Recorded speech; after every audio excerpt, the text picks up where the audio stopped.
As sort of a part 2 to my previous pre-release video about Kirara, I wanted to make this one to clarify everything about the comparisons between her and the two Dendro characters that are currently up on banners.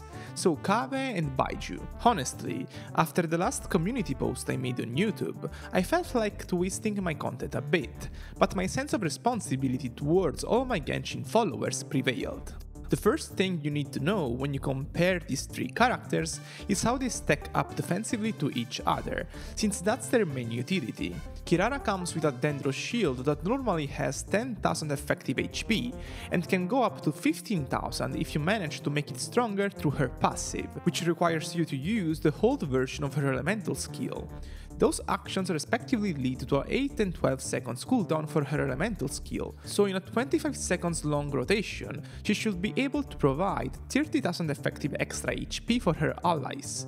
All of this is with a HP build, which is worth noting since Kirara can also be built offensively for damage reasons. In the second scenario, her shield durability falls down to 6,000 and 10,000 HP respectively. Baiju can easily reach the same heights as Kirara, but through healing instead, with a full HP build, which is what he should always use even for offensive reasons. He can heal around 44,000 per rotation excluding any set bonus, 9,000 of which are team-wide heals. Additionally, the shields he generates throughout his burst window will provide 5,000 extra effective HP in total, theoretically making his total defensive contribution more foolproof than Kirara's. Still, her durable shields will make your characters much more resistant to stagger, which is worth noting. Kave is a bit different from the other two, since his defensive utility is specifically for his own HP. He's basically just a berserker type of on-field carry for Nilou Bloom teams, a scenario where he can be quite self-sufficient. His healing scales off of his elemental mastery and gets activated when Bloom's recoil damage affects him, with a cooldown of 0.5 seconds. Assuming a realistic 40 Blooms per rotation in AoE situations, he should be able to take around 50,000 damage per rotation from those Blooms. In the pessimistic scenario he gets hit by all of them, which should become 38,000 if he has his Constellation one. In that context, his healing should reach around 64,000 with a full elemental mastery build, which again becomes 72,000 if his Constellation 1 is active. Even if his defensive capabilities are selfish, he's okay as a defensive option for Nilou teams, since he will be the one on field most of the time. But the issue is that his allies will still take damage here and there, and might even end up dying from it. So overall, Kave is a bit more shaky compared to the other two in this regard. Offensively, I already addressed in the last video how Kirara can compete well with Baiju on Quicken teams. She doesn't have his same supportive capabilities as Constellation Zero, but she compensates with higher damage potential that stays more relevant than Baiju's even when she's using an HP build. In particular, this damage potential shines more on double or triple Dendro teams, compositions that will make her Dendro damage higher thanks to the ensured presence of the Deepwood set on the team and Dendro Resonance. At Constellation 6, Kirara pulls ahead significantly compared to Baiju on Quicken, since she gains more consistent Dendro application through her Constellation 4, which helps maintaining Quicken uptime more consistently for heavy field time units like Cyno, and her Constellation 6, which is just a straight up damage increase for all Quicken teams. For Bloom teams, they generally have the same role.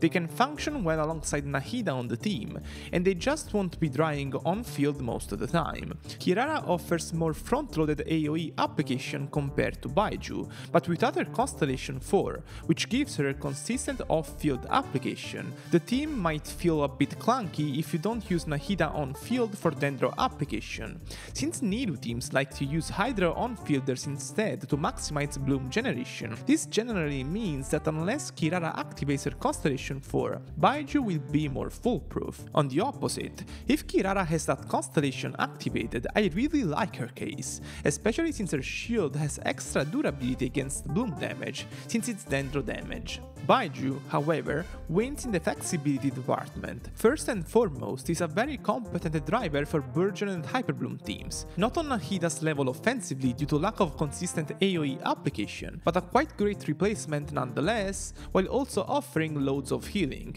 Comparatively, Kirara can't drive great off-field Hydro appliers properly due to lack of Dendro-infused auto-attacks, and just lackluster Dendro application through Hada rotation in general. He's also arguably the best in-slot option for Cyno Quick Bloom teams alongside Nahida, a context where his supportive capabilities become more impactful than usual. Here as well, Kirara's Constellation 4 is essential for her to have a shot at competing with Baizhu in the role, since without that, her off-field Dendro application is just not good enough, and it will feel like you'll be using solo Dendro Quick Bloom without it. At Constellation 6, Kirara can be a decent alternative to Baizhu on the team, but that's a quite expensive scenario. Kirara vs Kave is a much more favorable contest for the new Dendro entry, as in this case she is the one to win flexibility-wise. Kave is just not good in any team that doesn't include Nidhu, since his personal damage output is just too low to justify his long field time on teams like Quicken or Quick Bloom. His application is not big enough for him to be a reliable Hyper Bloom or Burgeon driver, and his Bloom teams without Nidhu are just not good enough in the damage department in general. So, his usefulness is only in virtue of Nidhu, and even then, Kirara can arguably be superior. As I explained earlier, her front-loaded application puts her in an interesting niche for Nidhu, and her shielding capabilities make her a pretty great defensive option for the team. Since Kave's survivability tools are only for himself, Kirara will probably be a safer defensive option for the team. Fundamentally, these two characters enable two different Nidhu Bloom playstyles.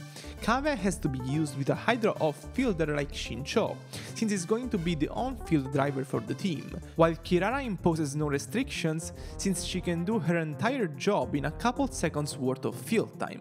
Basically, if you use Kokomi on your Nidhu teams, it will be hard to prefer Kave. Conversely, if you lack Kokomi, the comparison becomes much more arguable, and it's just a matter of preference, really. All in all, if you want a Dendro option that could cover as many roles as possible in your box, then Baizhu is the best pick. If you only care about Quicken and Nidhu Bloom, going ham on Kirara will be valuable, especially since she'll be featured on Nyae's banner, so you'll also have a chance at getting the best in slot Quicken Aggravate pseudo carry. Kave is just not great compared to Kirara as a 4-star, and even on Nidhu teams is not really better than her. Cumulatively, however, since Baizhu and Kave are on the same banner, if you're purely looking for a Dendro option, then the current banner might be the best bang for your buck. I'm done for today. As always, if you enjoyed the video, leave a thumbs up and subscribe. See you next time!